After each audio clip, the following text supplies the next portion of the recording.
একটা অধ্যায় করতে অনেক সময় লাগতেছে, তখন হতাশা চলে আসতেছে। যতক্ষণ সময় লাগে তুমি এফোর্ট দাও, ঠিক আছে?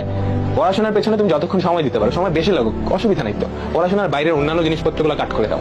বাইরে ঘোরাঘুরি, খেলা দেখা, মুভি দেখা, ফেসবুক চালানো, এগুলা কাট করে দাও না। তুমি একটু নিজেকেই জিজ্ঞাসা করো যে তুমি আসলে সারাদিনে কতক্ষণ পড়াশোনা করতেছো আর কতক্ষণ পড়াশোনার বাইরে কাজ করতেছো, ঠিক আছে? অ্যাডমিশন টাইমে দুইটা জিনিস একটু মানে খুব ভালো করে মাথায় খেয়াল রাখবা। একটা হচ্ছে সময় যাতে নষ্ট না হয়, আর দ্বিতীয়ত হচ্ছে বন্ধুরা কি করতেছে ওইটা দেখে তোমার, ভালো ছাত্ররা কি করতেছে ওইটা দেখে তোমার তো লাভ নেই।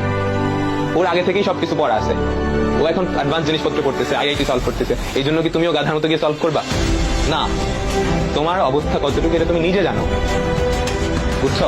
তো আরেকজনের সাথে ওরা ওই ভাইয়ের কাছে পড়তেছে, অফলাইনে ওই জায়গায় পড়তেছে, 10 জায়গায় পড়তেছে, এই জন্য তুমি গিয়ে পড়বা না? কত বছর এই ভাইয়ের কাছে পড়ে এই জায়গায় টপ করছে, ওই জায়গায় টপ করছে, এটা কিন্তু এরকম না। টপ করছে ও নিজের কারণে, ও নিজে পড়ছে, এটা বুঝছো? আমি নিজে তো টপার ছিলাম, আমি টপ করছি কি ওর কাছে পড়ছি, এর কাছে পড়ছি দেখে?